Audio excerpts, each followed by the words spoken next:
अगर रामायण हुआ था तो कब हुआ था, कितने सालों पहले इस धरती पे श्री राम ने वास किया।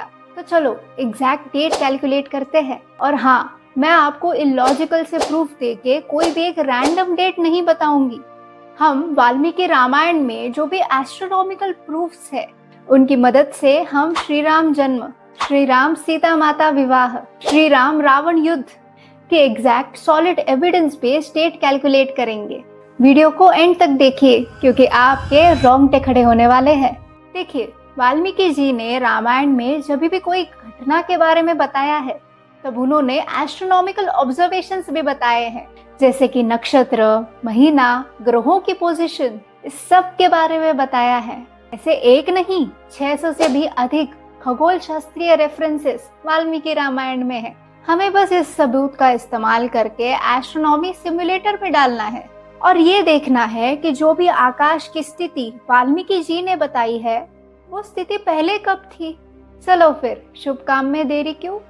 देखो, एस्ट्रोनॉमिकल प्रूफ समझने के पहले हमें हिंदू कैलेंडर समझना पड़ेगा। हम जिस कैलेंडर का इस्तेमाल करते हैं वो है ग्रिगोरियन कैलेंडर, जनवरी से लेके दिसंबर तक, विंटर से लेके ऑटम तक। मगर क्या हम रामायण के समय में इस कैलेंडर का इस्तेमाल करते थे? नहीं ना। तो फिर हिंदू कैलेंडर का, चैत्र से लेके फाल्गुन तक। हिंदू कैलेंडर में भी एक साल को 12 महीनों में विभाजित किया है, मगर इसमें 6 ऋतु है, जैसे कि चैत्र फाल्गुन में वसंत ऋतु, आषाढ़ श्रावण में वर्षा ऋतु। ग्रिगोरियन कैलेंडर में 4 ऋतु होते हैं, मगर हिंदू कैलेंडर में 6। वसंत ऋतु अर्थात स्प्रिंग, ग्रीष्म ऋतु अर्थात समर, वर्षा ऋतु अर्थात मानसून, शरद ऋतु अर्थात ऑटम, हेमंत ऋतु अर्थात प्री विंटर, शिशिर ऋतु अर्थात विंटर। मगर ये अभी के एस्ट्रोनॉमिकल अरेंजमेंट की वजह से है, जैसे कि फाल्गुन चैत्र महीने में वसंत ऋतु आता है, मगर ये धीरे धीरे समय के साथ बदलता रहता है। ऐसा संभव है कि हजारों वर्षों पहले ज्येष्ठ और वैशाख में वसंत ऋतु आता हो। ये जो परिवर्तन आता है उसका अर्थ है प्रिसीजन ऑफ इक्विनॉक्स। इसी के वजह से तो नक्षत्र चेंज होता है, पोल स्टार चेंज होता है। वाल्मीकि रामायण के अनुसार श्री राम जब 17 साल के थे तब राजा दशरथ ने ये सोचा कि श्री राम का तो राज्याभिषेक करना चाहिए। अयोध्या कांड चैप्टर 3 वर्स 4, चैत्रम श्रीमानयम मास पुण्य पुष्पित काननः।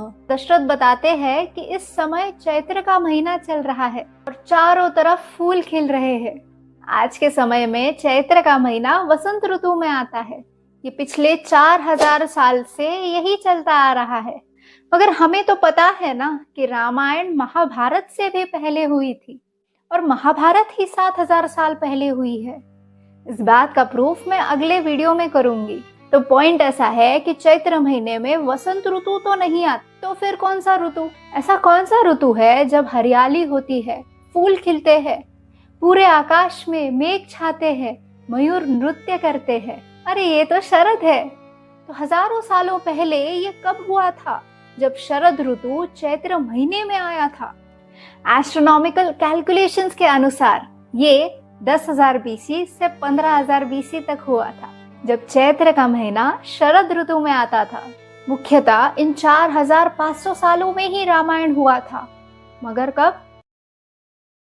जब श्री राम, लक्ष्मण, सीता पंचवटी में वनवास काट रहे थे, तब लक्ष्मण पूरे दिन का वर्णन करता है, सूर्योदय से सूर्यास्त तक हेमंत ऋतु में क्या क्या हो रहा है, जो वाल्मीकि रामायण के अरण्य कांड के चैप्टर 16 वर्स 12 में बताया गया है। निवृत्ता आकाश शयना पुष्य नीता हीमा अरुणा। वो कहते हैं कि अभी इस समय पुष्य नक्षत्र के निकट सूर्यास्त हो रहा है, वो भी हेमंत ऋतु में। इसका अर्थ है कि रामायण के समय ठंड में सूर्य पुष्य नक्षत्र के निकट ढलता है। अभी बस हमें इतना ढूंढना है कि पिछले हजारों सालों में ये कब हुआ था। तो पता चलता है कि 17,500 BC से लेकर 11,500 BC तक। वाल्मीकि रामायण युद्ध कांड चैप्टर 4 वर्स 48। वाल्मीकि जी ने उस समय पोल स्टार कौन सा था वो बताया है। भाई ये पोल स्टार क्या होता है? इमेजिन करो कि हमने पृथ्वी के नॉर्थ पोल से एक स्ट्रेट लाइन निकाली। उस स्ट्रेट लाइन के पास उस समय जो भी ब्राइटेस्ट स्टार होगा वो नॉर्थ पोल स्टार बन जाएगा, यानी कि ध्रुव तारा। ये नॉर्थ पोल स्टार टाइम के साथ चेंज होता रहता है प्रिसीजन ऑफ इक्विनॉक्स के वजह से। अभी के ध्रुव तारा को हम पोलारिस कहते हैं, मगर तभी पोलारिस तो नहीं था। रामायण में कहा गया है कि उस समय नॉर्थ पोल स्टार ब्रह्म राशि यानी कि अभिजीत था। मॉडर्न एस्ट्रोनॉमी में उसे वेगा कहते हैं। उसका वर्णन है ब्रह्म राशिर विशुद्धस्य शुद्धास्य परमर्षया अर्चिष्मंत प्रकाशन्ते ध्रुवम सर्वे प्रदक्षिणाम। सप्तऋषि ये जो ध्रुव तारा है उसको प्रदक्षिणा कर रहे हैं। हजारों सालों पहले ये कब हुआ था जब ब्रह्म राशि ध्रुव तारा है? ये हुआ था 14,000 बीसी से लेके 10,000 बीसी तक। अभी हम हमारी 3 एविडेंसेस के टाइम को ओवरलैप करके देखते हैं तो 2500 साल का इंटरवल मिलता है, जो है 11,500 बीसी से लेकर 14,000 बीसी तक। रामायण इन्हीं 2500 सालों में कभी तो हुई थी, मगर कब? अभी देखिए, हमें एक ऐसे एविडेंस की जरूरत है, ऐसे एस्ट्रोनॉमिकल ऑब्जर्वेशन की जरूरत है जो रेयर हो, जिसकी मदद से हम एक स्पेसिफिक ईयर तक पहुंचे। एक ऐसा सबूत जो हमें ये बताए कि रामायण एग्जैक्टली कब हुआ था। अगर ये हमारे एविडेंस से मेल खा गया तो समझ लेना हम सही डायरेक्शन पे है। Valmiki Ramayana Yuddhakanda chapter 4 verse 52। श्री राम वानर सेना के साथ युद्ध करने जा रहे थे, तब लक्ष्मण को एक धूमकेतु दिखा, यानी कि कॉमेट। और ये कॉमेट लक्ष्मण को मूल नक्षत्र के पास दिखा। काव्यात्मक दृष्टि से वाल्मीकि जी कहते हैं कि एक धूमकेतु मूल नक्षत्रों को परेशान कर रहा है।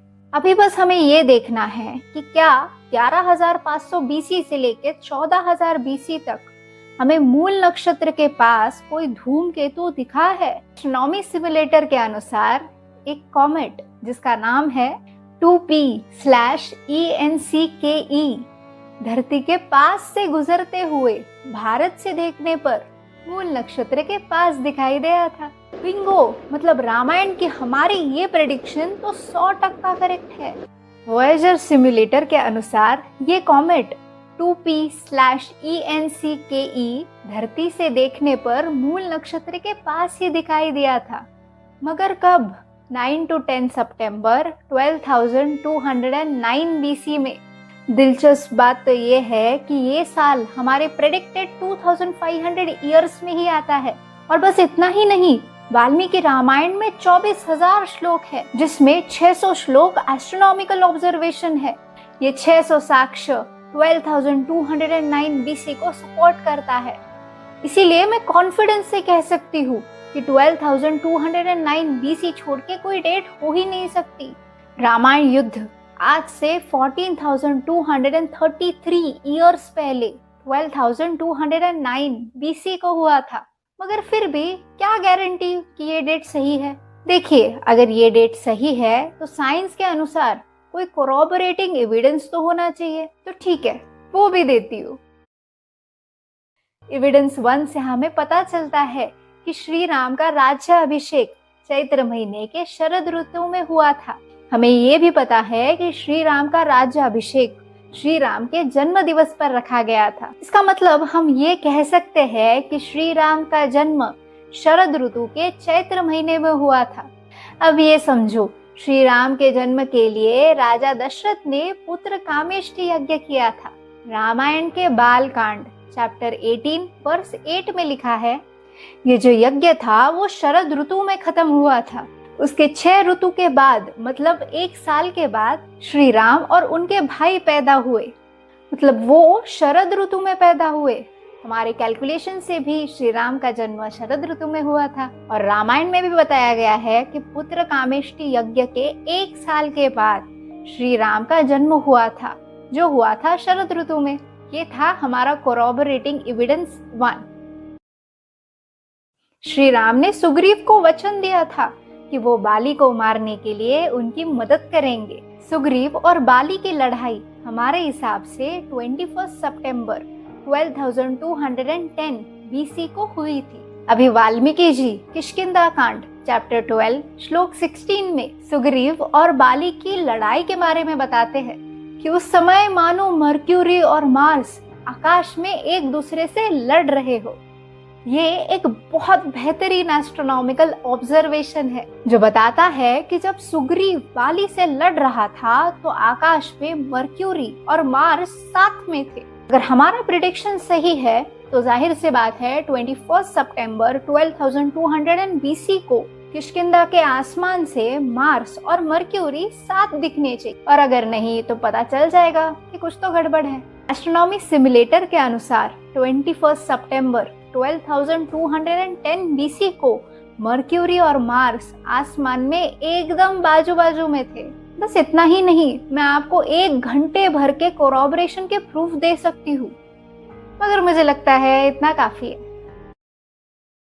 अभी भी मुझे पता है कि आपके दिमाग में वो युग वाला क्वेश्चन तो आएगा ही, जैसे कि सतयुग 17,28,000 ईयर, त्रेता युग 12,96,000 ईयर, द्वापर युग 8,64,000 ईयर्स, कल युग 4,32,000 ईयर्स। ये जो बताया गया है ये मैथमेटिकल कैलकुलेशंस के लिए है जो एस्ट्रोनॉमी में की जाती है, जिससे हम प्लैनेट्स का एक्यूरेट ऑर्बिटल पीरियड निकाल सकते हैं, ना कि ये बताने के लिए कि कौन सा युग कब खत्म हुआ था। हमने तो ये भी सुना है ना कि रामायण के समय में रावण की लंका की सुरक्षा 4 टस्क्ड एलिफेंट्स करते थे, मगर उनका तो पृथ्वी पर अस्तित्व मिलियन ईयर्स पहले था, तो रामायण कैसे 14,000 साल पहले हुई। कुछ लोगों का कहना होता है कि 4 टस्क तो मिलियन ईयर पहले थे ना, तो मतलब रामायण भी मिलियन ईयर पहले ही हुई थी, जो बहुत इलॉजिकल है। देखो, ये बात तो बिल्कुल सही है कि रामायण में 4 टस्क एलिफेंट का जिक्र है, और ये बात भी सही है कि ऐसे एलिफेंट मिलियन ईयर्स पहले मौजूद थे। चौंकाने वाली बात यह है कि ऐसे एलिफेंट 12,000 ईयर्स तक मौजूद थे, और हमारी डेट तो 14,000 साल पहले की है ना। और ऐसे हमने कैलकुलेट किया कि रामायण कब हुआ था। देखो, हमने कहना तो गलत होगा, क्योंकि अभी तक जो भी मैंने आपको बताया है ये सब डॉक्टर नीलेश ओक की 25 साल की मेहनत का कमाल है, जो institute of advance science US से एफिलिएटेड है। वो कहते हैं जब भी आप अपना चित्त एक अच्छी चीज पे लगाते हो तो भगवान भी अनुमति देते हैं, वो आपके प्रोटेक्टर बन जाते हैं। बहुत सारे लोगों से आपको मदद आती है, वो आपके साथ काम करने लगते हैं, और फिर महेश्वरा आप आपका उद्देश्य हासिल कर देते हो। 12,209 BC इस डेट से आसानी से हम रामायण के अन्य घटना की डेट निकाल सकते हैं। श्री राम जन्म 29 नवंबर 12,240 BC, श्री राम सीता माता विवाह 4 to 5 January 12,223 BC, Shri Ram राज्याभिषेक 20 to 21 दिसंबर 12,223 को होने वाला था, मगर इसी दिन वो वनवास चले गए। 14 साल के बाद श्री राम और रावण युद्ध 25 दिसंबर 12,209 BC, 13 जनवरी 12,208 श्री राम अयोध्या लौटे। मैं जानती हूँ आपके दिमाग में क्या चल रहा है। आप सोच रहे होंगे इतने सारे प्रूफ्स कहाँ से आ गए। अभी तक तो जो भी आपने डेट दी उसके तो प्रूफ्स दिए ना। देखो, मैं इसी वीडियो में सब बता दूंगी तो वीडियो बहुत लंबी हो जाएगी। अगर आप चाहते हो तो इस पे भी मैं वीडियो बना दूंगी। ये वीडियो देखने के बाद आपको क्या लगा ये कमेंट सेक्शन में मुझे जरूर बताना। जय श्री राम।